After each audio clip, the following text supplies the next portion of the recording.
Queria convidar você a abrir a sua Bíblia no Evangelho segundo Marcos. Procurar nos aquietar, sossegar o nosso coração, para que nós possamos ouvir, entender aquilo que Deus tem a nos dizer nessa noite por meio do seu servo, evangelista Marcos.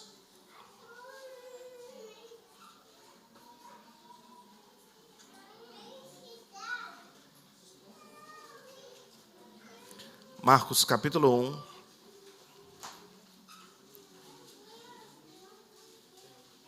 Nós faremos a leitura dos versos 29 a 39.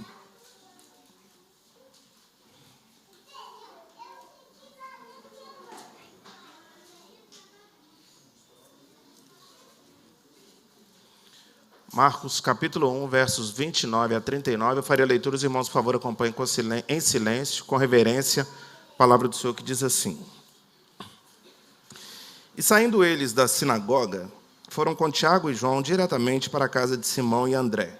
A sogra de Simão achava-se acamada, com febre, e logo lhe falaram a respeito dela. Então, aproximando-se, tomou-a pela mão, e a febre a deixou, passando ela a servi-los. À tarde, ao cair do sol, trouxeram a Jesus todos os enfermos e endemoniados. Toda a cidade estava reunida à porta, e ele curou muitos doentes de toda sorte de enfermidades. Também expeliu muitos demônios, não lhes permitindo que falassem, porque sabiam quem ele era.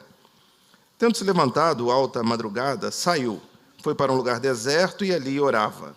Procuravam-no diligentemente Simão e os que com ele estavam. Tendo-o encontrado, lhe disseram: todos te buscam.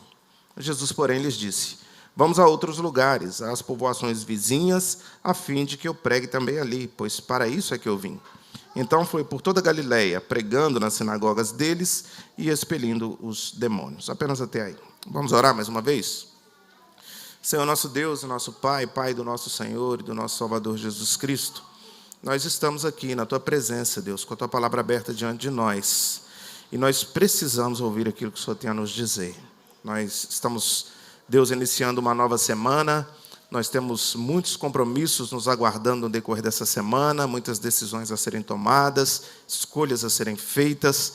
Ó Pai, armadilhas serão colocadas diante de nós. Nós precisamos ouvir a Tua voz, nós precisamos ouvir a Tua orientação, nós precisamos ouvir a Tua admoestação, nós precisamos Te ouvir, Senhor. Que o Senhor fale a nós, em nome de Jesus, que nada, nem ninguém, venha nos distrair ou nos atrapalhar no nosso intuito de ouvir a Tua voz nessa noite. Que assim seja para a Tua própria glória. Que as palavras dos meus lábios e que o meditar do meu coração sejam agradáveis na Tua presença, Senhor.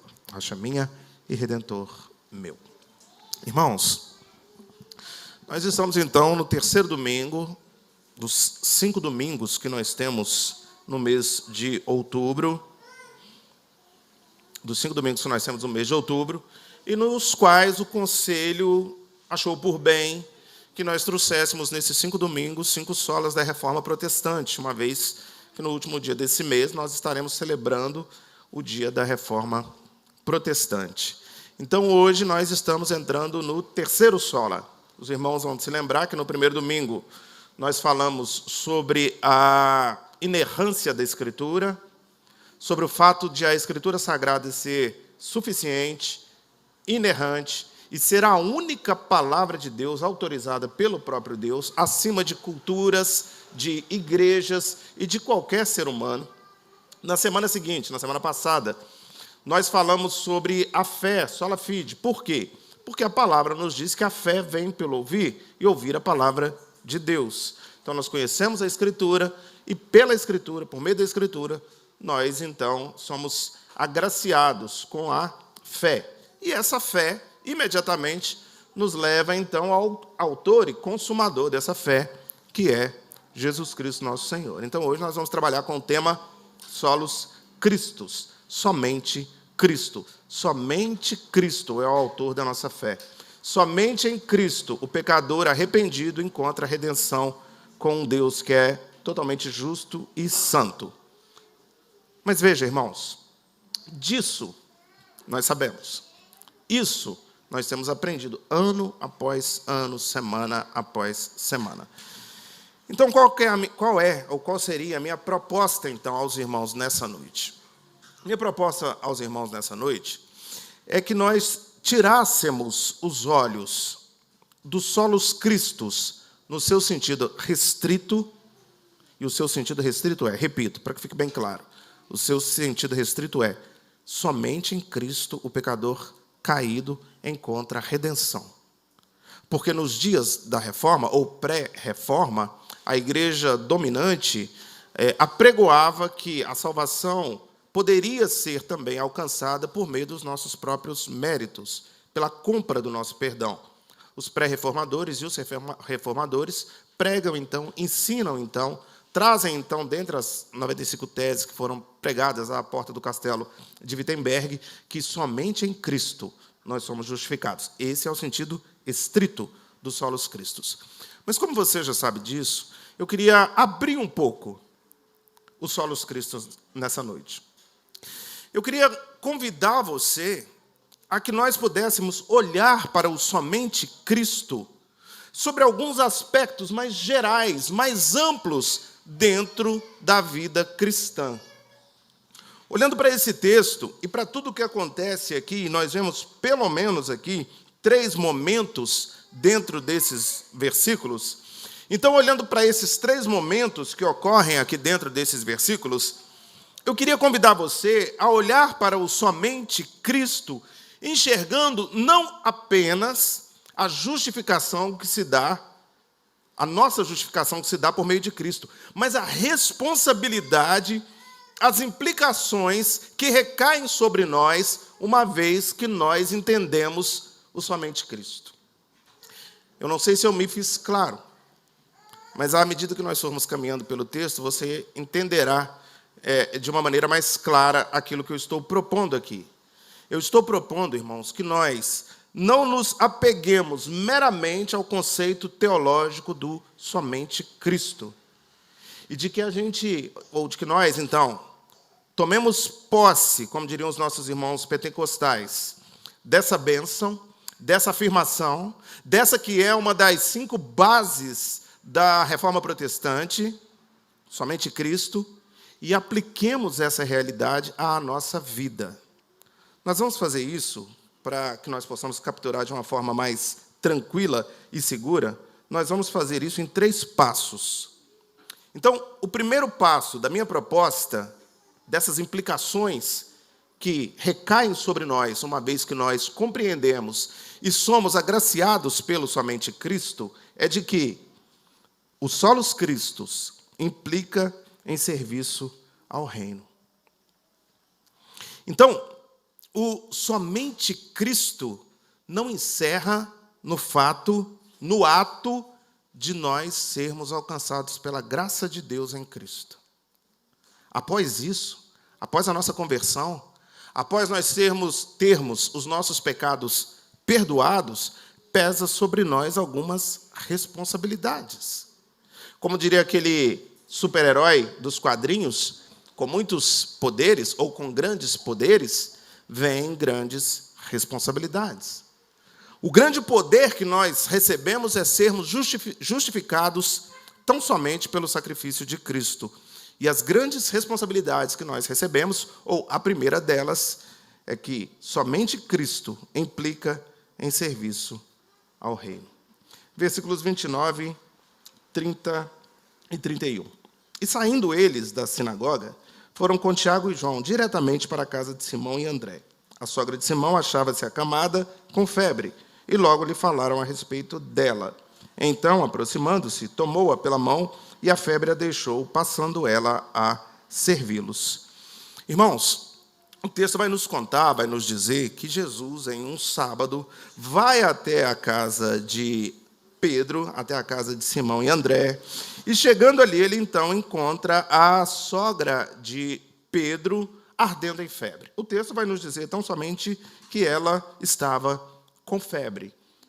Mateus e Lucas também vão nos contar essa mesma história. E Lucas, até por conta da sua profissão, da sua habilidade, ele dá ênfase, ele diz que ela estava ardendo em febre. Quando nós vamos para o texto original, para o grego, a palavra usada aqui para ardendo em febre, ou segundo a visão de Lucas, significa dizer que era uma febre mortal. Não era uma simples febre, era uma febre para a morte. Muito possivelmente, a maioria dos comentaristas vão de concordar, que a sogra de Pedro estivesse talvez com malária, uma vez que aquela região de Nazaré era uma região infestada por pântanos e era uma região infestada por mosquitos. Existem registros históricos de que haviam grandes disseminações de malária naquela região.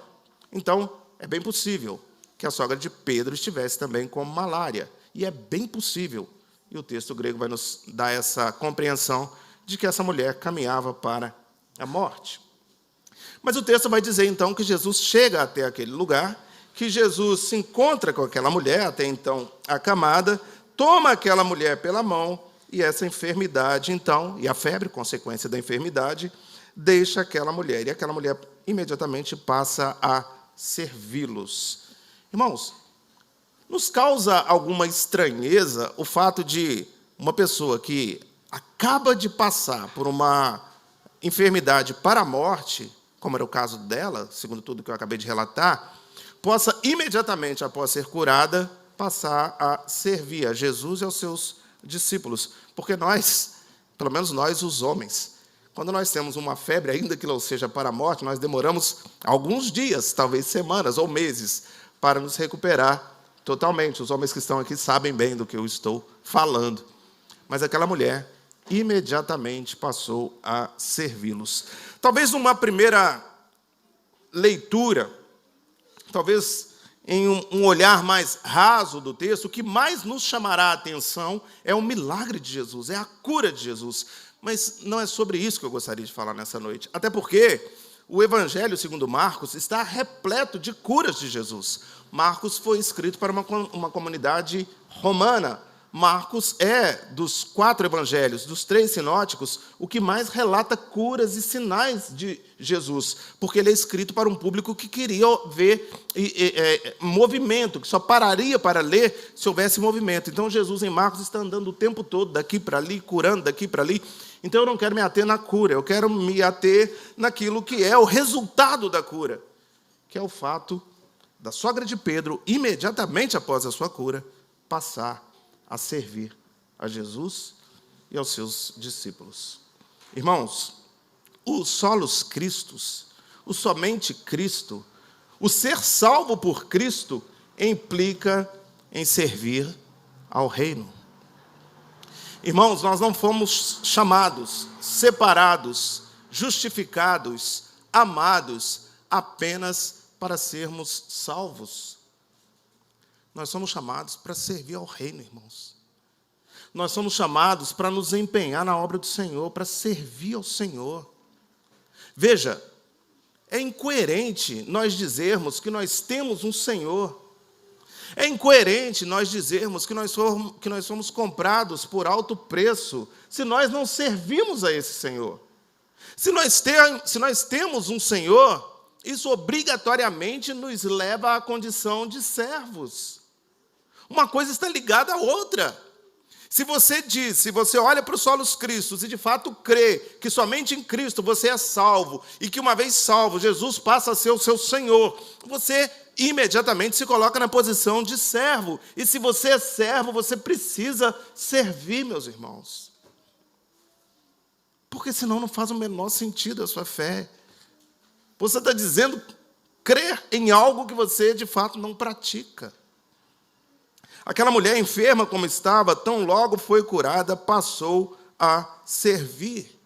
Irmãos, se nós cremos que a salvação é alcançada tão somente pela fé no Filho de Deus, se nós cremos que fomos comprados por alto preço, é urgente que reconheçamos que temos um Senhor. Em outras palavras, se eu creio que Jesus Cristo é o autor e consumador da minha fé, e que por isso eu sou dele, eu devo então servir a ele e a sua igreja. Irmãos, nós não fomos chamados para sermos servidos pela igreja, mas para servir a igreja. Nos dias da Reforma Protestante, o clero se servia de Jesus, se servia do reino, vendia o perdão dos pecados em nome de Jesus, acumulava riquezas em nome de Jesus, detinha o poder econômico, político, financeiro, se servindo da fé das pessoas em Cristo Jesus. Isso no século XVI. Quando nós chegamos aos nossos dias, e para nossa vergonha, nós vemos também muitos líderes religiosos, pastores, se servindo do reino, enriquecendo como verdadeiros estelionatários da fé, prometendo coisas, curas, bênçãos, que Deus absolutamente não os autorizou a prometer. Irmãos, o nosso papel como igreja reformada e à luz do somente Cristo é servir ao reino de Deus, é servir à igreja. Nós não somos consumidores, nós não somos clientes, interessados em sermos bem atendidos, bem servidos e sem nenhum compromisso ou responsabilidade com a igreja que nos serve. Nós não fomos trazidos aqui por Deus, nós não nos tornamos membros dessa igreja para sermos servidos, irmãos. Deus nos trouxe até aqui para que nós possamos servir uns aos outros.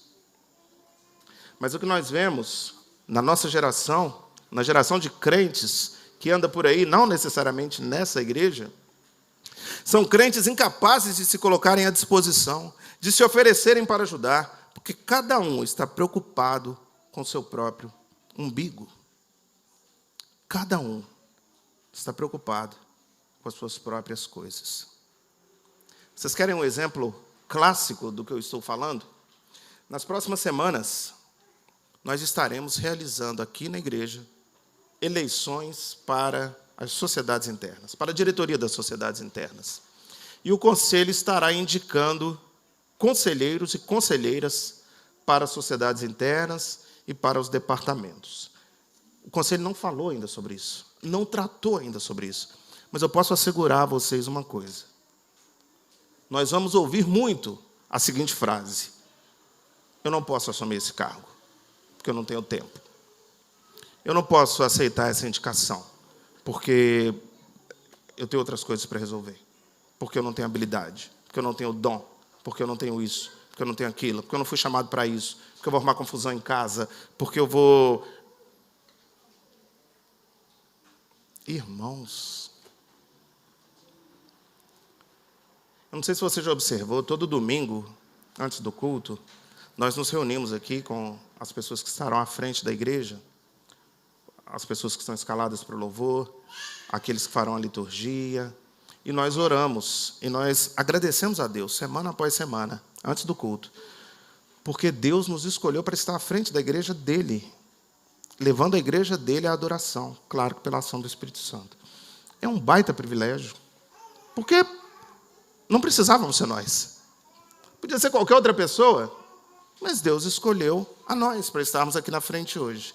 Então Deus morre por uma igreja, Deus entrega o seu único filho por uma igreja, Deus separa para si uma noiva, e Deus pede a mim e a você que cuidemos dessa noiva, que adornemos essa noiva, que enfeitemos essa noiva, até o dia que Ele, Cristo, o noivo, virá buscar essa noiva. E o que nós dizemos a Ele: Deus, eu não tenho compromisso com a sua noiva.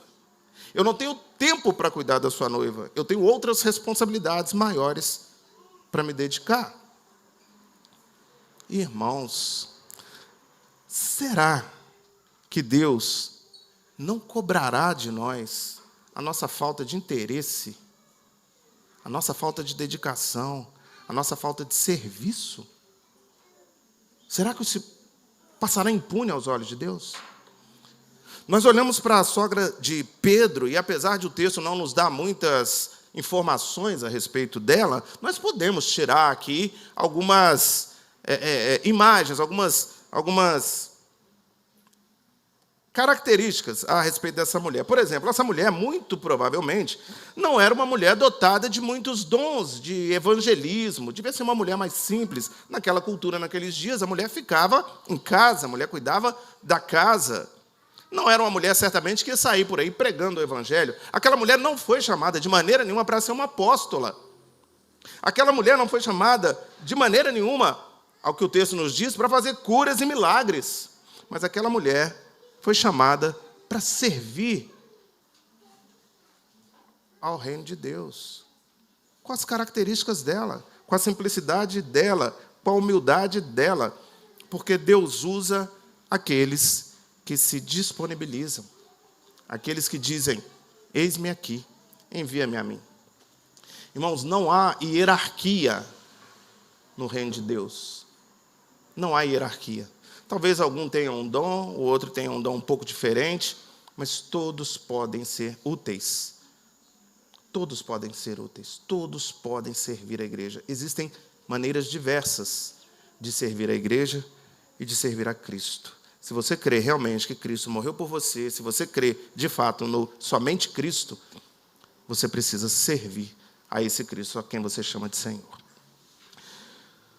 O segundo enunciado, irmãos, é que o solos Christus implica em buscar ao reino. Versículos 35 a 37.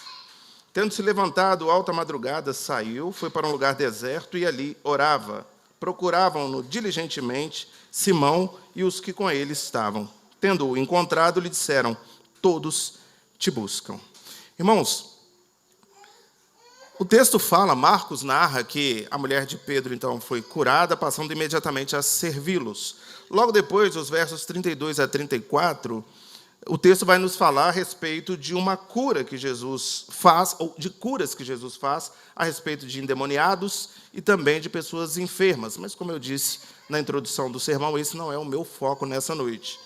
Então, a partir do versículo 36 até o versículo 37, o texto vai nos dizer que Jesus se levanta na alta madrugada e Jesus, então, vai para um lugar deserto procurar a presença de Deus, procurar a comunhão com Deus por meio da oração. E que muitas pessoas procuravam Jesus. O final do versículo 17 vai dizer que todos o buscavam. Então, irmãos, quando nós olhamos para a vida de Jesus e quando nós olhamos para o ministério de Jesus, nós veremos em várias passagens, textos, os evangelistas dizendo que Jesus, enquanto caminhava por essa terra, era o alvo de muitas pessoas que o buscavam. É claro que os discípulos, aqui no final do versículo 37, vão usar de uma hipérbole quando eles dizem todos. Claro que não eram todos, mas muitas pessoas buscavam a Jesus. É claro também que nem todas essas pessoas que buscavam a Jesus com a melhor das intenções, segundo a nossa ótica, segundo somente Cristo. Muitas dessas pessoas buscavam a Jesus porque já conheciam as suas curas. Já haviam ouvido falar de que Jesus estava realizando milagres, de que Jesus estava cuidando dos pobres, de que Jesus estava livrando pessoas das garras de Satanás, endemoniados, de que Jesus estava curando pessoas que estavam enfermas. Muitas dessas pessoas, certamente, estavam atrás desse Jesus, o Jesus das bênçãos. Mas, irmãos, eu posso afirmar a você que muitas das pessoas que estavam buscando a Jesus, o buscavam por conta da sua mensagem. O buscavam por conta do perdão de pecados. Veja você que o início do capítulo 2 registra que em Cafarnaum, alguns dias depois, uma multidão se reuniu em sua casa, tão somente para ouvi-lo pregar. Muitas pessoas estavam ali, tão somente para ouvi-lo pregar. É o texto que nos conta a respeito daquele paralítico que chegou até ali, como não conseguia entrar na casa, porque muitas pessoas ouviam a pregação de Jesus, o trouxeram, então, pelo eirado, pelo teto, para que ele fosse curado. Nós vemos aí de forma clara os dois grupos, aqueles que queriam os milagres de Jesus e aqueles que queriam ouvir a palavra de Jesus. Então, meu irmão, minha irmã, se nós de fato cremos que Jesus, ou que só em Jesus, somente em Jesus, nós encontramos redenção e que Jesus é de fato o nosso Senhor, o nosso mestre, o nosso rabi, nós precisamos buscá-lo, irmãos. Nós precisamos ir atrás de Jesus. Nós não podemos viver um segundo sequer da nossa vida, da nossa rotina, do nosso dia, longe da presença de Jesus. A nossa vida, a vida do cristão, ela precisa ser corandel, ela precisa ser 24 horas na presença desse homem. Nós não podemos nos dar o direito de tomar decisões, de fazer escolhas, de ir para a esquerda ou para a direita, sem estarmos na presença de Jesus, fazendo aquilo que Jesus nos mandou que fizéssemos. Ou então, irmãos, o nosso discurso é falho. Porque se Ele é o nosso Senhor, se Ele é o nosso mestre, se Ele é o nosso rabi, nós precisamos estar 24 horas por dia na sua presença. Nós precisamos estar 24 horas por dia buscando a sua instrução, buscando a sua direção, buscando adorá-lo. Irmãos, muitos crentes da nossa geração lidam com as coisas de Deus, lidam com o somente Cristo aqui dentro. Warren Wiersbe, que é um comentarista muito reconhecido no meio reformado, comentando esse texto, diz que o crente no Senhor Jesus, ele não pode sair daqui a meia hora, 40 minutos, 1 hora, descer essas escadas, ir embora e deixar Jesus aqui. Ele precisa buscar Jesus o tempo todo, ele precisa estar com Jesus o tempo todo, ele precisa caminhar com Jesus o tempo todo. E é isso que o texto está dizendo. Irmãos, aqueles que entendem os solos Cristos buscam o reino de Jesus, pois sabe que todas as outras coisas lhe serão acrescentadas.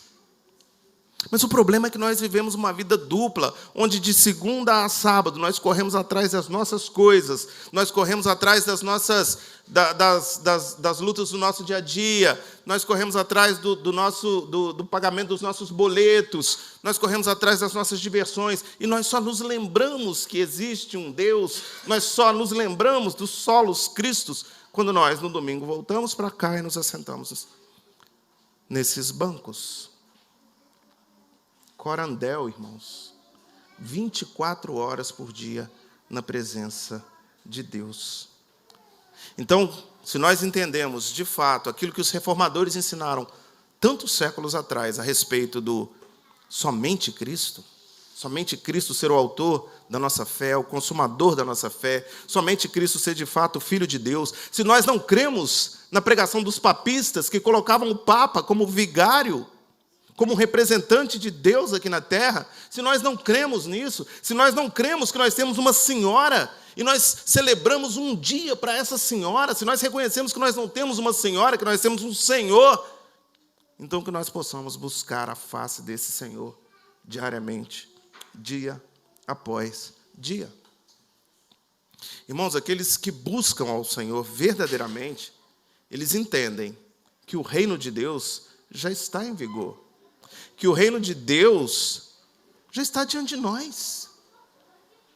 E que nós somos participantes desse reino, que nós somos súditos nesse reino, que nós somos embaixadores nesse reino, que nós não somos donos de nós mesmos. Que nós não somos donos de nós mesmos, que nós não somos nossos senhores.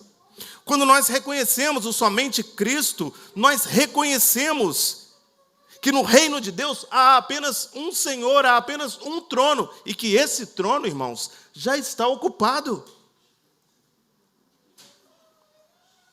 Os irmãos vão se lembrar, e nós falamos muito disso no meio da semana, os irmãos vão se lembrar de Estevão, olhando para os céus e vendo o Filho do Homem à destra de Deus. Irmãos, o trono está ocupado. Nós não podemos viver o nosso dia a dia, a nossa semana, como se Deus não existisse, como se nós não tivéssemos um Senhor buscando as nossas próprias coisas. Se a mensagem que o Senhor nos ensina é buscar primeiro o reino de Deus e a sua justiça, e todas as outras coisas vos serão acrescentadas. Isso é o solos Cristos na prática. Agora eu pergunto a você, o que nós temos feito, irmãos, para promover o reino de Deus aqui na terra? Qual é o nosso papel nisso? O quanto nós temos nos empenhado para isso? Quanto nós temos buscado a Deus?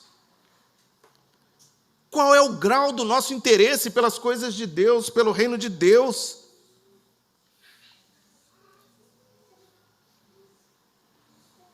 Só você pode responder isso. Talvez dentro do seu coração, e vamos aqui abrir uma enorme aspas, porque o nosso coração é enganoso e é desesperadamente corrupto, fecha aspas, mas talvez dentro do seu coração, enquanto Marcos nos conta essa história, enquanto o Espírito Santo está trabalhando aí no seu coração, para que isso que você está ouvindo chegue até o seu coração, o cerne das suas emoções, saia do seu cérebro e vá até o cerne das suas emoções, talvez o seu coração está aí brigando com você mesmo e dizendo, olha, a vida que eu tenho com Deus está boa, está bom do jeito que está, eu tenho buscado o suficiente. O que o pastor está falando serve para quem está sentado do meu lado, para mim não. Será, irmãos? Será que eu aqui, numa posição um pouco mais alta que vocês, posso olhar para mim mesmo e dizer, eu tenho buscado a Deus em Cristo o suficiente? Eu consigo compreender somente Cristo na minha vida, nos meus atos? Ou eu, assim como a grande maioria das pessoas, buscam a Deus muito menos do que deveríamos? E por buscar a Deus muito menos do que deveria, continuo tropeçando na minha língua, continuo tropeçando nos meus pensamentos, continuo tratando mal a quem eu deveria tratar bem, continuo fazendo coisas que desagradam ao meu Senhor. Irmãos, o versículo 37 vai dizer que todas essas pessoas buscavam a Deus. Nós estamos aqui no capítulo 1 de Marcos, no versículo 37, no início do seu ministério. E tanto Marcos já nos falou a respeito dos solos Cristos. Todos te buscam, Jesus. Final do versículo 37 vai dizer, mas meu irmão, minha irmã, quantos em verdade o encontram? Ou antes, quantos em verdade são encontrados por ele? Muito bem, irmãos, o terceiro enunciado, então, que nós enxergamos, com o qual nós gostaríamos de, ou o qual nós gostaríamos de compartilhar, se encontra, então, nos versos 38 e 39, do capítulo 1 de Marcos. O texto diz assim, Jesus, porém, lhes disse, vamos a outros lugares, às povoações vizinhas, a fim de que eu pregue também ali, pois para isso é que eu vim. Então foi por toda a Galileia, pregando nas sinagogas deles e expelindo os demônios. Então o terceiro enunciado, o terceiro ponto para a nossa edificação, é de que o solos Christus, o somente Cristo, implica em pregarmos o reino. Então nós fomos chamados por Cristo, somente em Cristo, para servir ao reino. Nós somos chamados para buscar o reino e nós somos chamados para pregar o reino. Veja você que após a chegada dos seus discípulos, Jesus interrompe o seu momento de oração e explica aos discípulos que as curas, milagres e prodígios que fazia tinham um objetivo. Jesus curava aquelas pessoas, Jesus alimentava aquelas pessoas, Jesus vestia aos que estavam nus, claro, por amor, por empatia, por compaixão, por misericórdia, mas também para autenticar o seu ministério. Porque, meus irmãos, quem tem fome e come, sente fome de novo. A palavra de Deus vai nos dizer no Antigo e no Novo Testamento, nas duas dispensações, que sempre haverão pobres na terra. Frio e calor, nós vamos sentir. Curas, nós vamos experimentar muitas vezes. Recebemos e ouvimos testemunhos de pessoas que são curadas, mas algum dia, todas irão morrer. Então, meus irmãos, o que Jesus de fato buscava, ou buscou no seu ministério na terra, era pregar o evangelho da salvação. As curas, os milagres, eram um farol, uma luz que apontava para ele, para o fato de ele ser o Messias, o Filho de Deus, e para que as pessoas lhe dessem ouvido. E quando Jesus abria a boca para falar, o que ele falava se resume em arrependei-vos. É para isso que ele veio. Esse é, irmãos, o solos Christus. Esse é o somente Cristo. Cristo veio para pregar o Evangelho. Cristo veio para reconciliar pecadores arrependidos com o Pai. Cristo veio para anular, para apagar uma dívida que nos era impagável, que seria para nós impossível de pagar. É para isso que Cristo veio. Hoje, irmãos, andando pelas ruas do nosso bairro, da nossa cidade, do nosso país, desse planeta em que vivemos, peregrinamos como forasteiros, paraicós, o que nós vemos, em grande parte das igrejas, em grande parte delas, são pregações a respeito da prosperidade humana, pregações a respeito de campanhas de cura, de libertação, para arrumar marido ou esposa, para ficar rico. Irmãos, somente Cristo significa dizer somente o Evangelho, porque Cristo é o Evangelho encarnado. Cristo é a palavra encarnada. Cristo é o Verbo encarnado. E a mensagem de Cristo é o Evangelho. Então, se nós realmente cremos no solos Christus, se nós cremos no sacrifício de Cristo na cruz em favor de nós, é nossa obrigação, irmãos. É nossa obrigação pregar o Evangelho. Irmãos, nós não podemos cruzar os nossos braços. Nós não podemos achar que a igreja é uma agência de assistência social. Nós não podemos achar que a igreja é um clube onde pessoas se reúnem semanalmente para um momento de comunhão, para que nós possamos rever as pessoas que nós amamos e para que nós possamos ter um momento de comunhão com elas, e para que nós possamos nos organizar para doar cestas básicas e para arrumar agasalhos para as pessoas que sentem frio. Nós devemos fazer tudo isso. Não estou dizendo que nós não devemos fazer, nós devemos fazer tudo isso. Mas se nós não fizermos o básico, tudo isso que nós estamos fazendo, e que é periférico, que é secundário, não tem o menor valor diante de Deus. Porque nós fomos chamados primariamente para pregar o Evangelho. Jesus está dizendo isso aqui com todas as letras. Jesus está dizendo aos seus discípulos, olha, eu posso fazer cura sim, eu posso expelir demônio sim, eu posso multiplicar pães.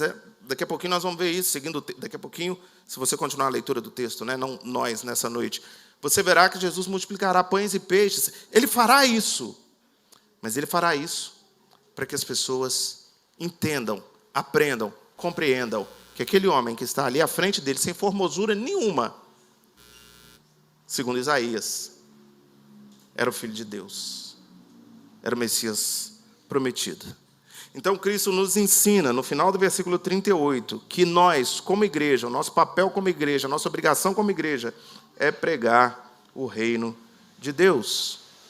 Cristo nos ensina e nos deixa como exemplo que o nosso papel é ir às nações e pregar o evangelho da graça do Senhor Jesus.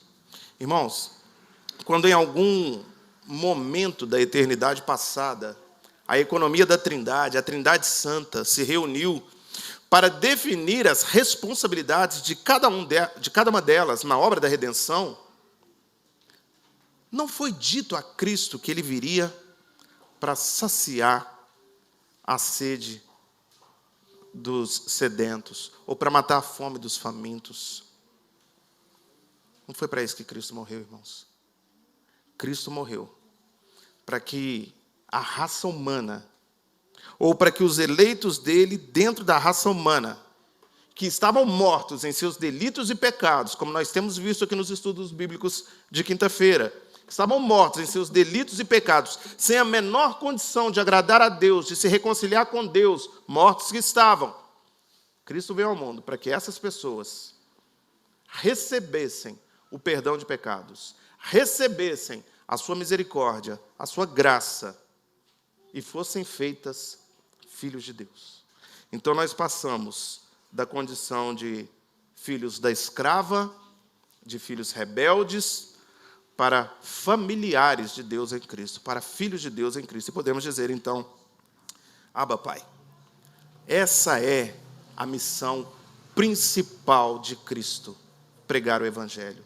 E se Cristo nos deixou aqui, como seus imitadores, como seus seguidores, como seus embaixadores, é porque essa missão passou a nós. É porque é o papel da igreja hoje fazer isso. Irmãos, se você tem alguma dúvida a respeito da responsabilidade da igreja, do papel da igreja, eu exorto você a participar da nossa conferência bíblica, que começa na quinta-feira. No sábado à noite, o reverendo João Batista, lá da Igreja do Cristo Redentor em Porto Alegre, vai falar sobre eclesiologia, sobre o papel da igreja. Você verá ali o que de fato é responsabilidade da igreja, porque muitas igrejas estão confundindo as coisas, muitas igrejas estão misturando as coisas. Então, de fato, irmãos, quando entendemos os solos Cristos, entendemos a urgência de se pregar o Evangelho, pois aprendemos que só Cristo salva, que só o Evangelho é o poder de Deus para a salvação, e que é por meio da palavra pregada que os eleitos de Deus serão alcançados. Eles precisam ouvir, mas como ouvirão se a igreja não pregar? Spurgeon, pastor batista, escreveu que o Evangelho é um mendigo ensinando a outro onde encontrar o pão. Nós somos esses mendigos, e é nossa responsabilidade sair pelas ruas de Sapiranga, de Campo Bom, de Dois Irmãos, de Porto Alegre, de Parobé, de Gravataí, de Taquara. Acho que eu contemplei todo mundo aqui, pregando o Evangelho da graça do Senhor Jesus, que continua sendo eficaz para a salvação dos perdidos. Irmãos, Solos Christus diz não à pregação papista, diz não à pregação pré-reforma, de que nós podemos obter o perdão dos pecados comprando, investindo dinheiro nisso. Nós cremos, ensinamos e pregamos o Evangelho. O Evangelho diz que em Cristo nós encontramos redenção, que em Cristo nós encontramos salvação. Muito bem, irmãos. Amanhã será segunda-feira. Amanhã você, possivelmente, se levantará da cama, planejará o seu dia e a sua semana. Amanhã você criará metas, você fará contas e você irá se preocupar com a sua agenda cheia e com o seu bolso vazio. Amanhã você vai se planejar para viver e vencer os próximos 7 dias que serão colocados diante de você. Eu gostaria de desafiar você, meu irmão, minha irmã, nessa noite, a fazer algo diferente dessa vez. Ao menos dessa vez. E se você fizer dessa vez, quem sabe, ao final da outra semana, você fará novamente. Mas só essa semana, apenas essa semana. Não viva apenas para você mesmo. Não pense apenas em você mesmo. Não se preocupe apenas com você mesmo. Aproveite o evento da conferência e ofereça às pessoas a possibilidade de serem perdoadas e salvas. Convide-as. Insista para que elas venham ouvir a palavra de Deus. Se preciso, ofereça carona a elas. Mas faça com que aqueles que estão perdidos nos seus pecados venham até aqui, ouçam a palavra de Deus, para que elas, então, caso seja essa a vontade de Deus, se arrependam de seus pecados e sejam salvas. Não faça dessa próxima semana apenas mais uma semana. Nós perdemos no último domingo, mais ou menos por esse horário, um pai, um marido, um sogro, um avô, um pastor, um mestre. E se ele estivesse hoje sentado aqui, naquela poltrona, que sempre ficava aqui à frente, ele com certeza me ouviria e já estaria planejando a quem ele poderia convidar para ouvir o evangelho na semana seguinte.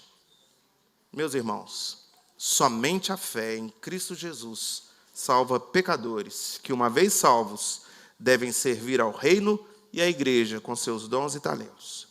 Devem buscar o reino de Deus e a sua justiça, e devem proclamar o reino por meio do evangelho. E se eu tenho a liberdade com você para te fazer um último e incisivo pedido, o pedido é: não caia na vala comum. Ou como nós dizemos em Minas, não seja apenas mais um no grande balaio que nós vemos nas igrejas por aí, cheio de crentes hipócritas e preguiçosos, que lotam as igrejas, que se servem da igreja, mas que não a servem e não têm nenhum compromisso para com ela. Quem tem ouvidos, ouça o que o Espírito diz à igreja.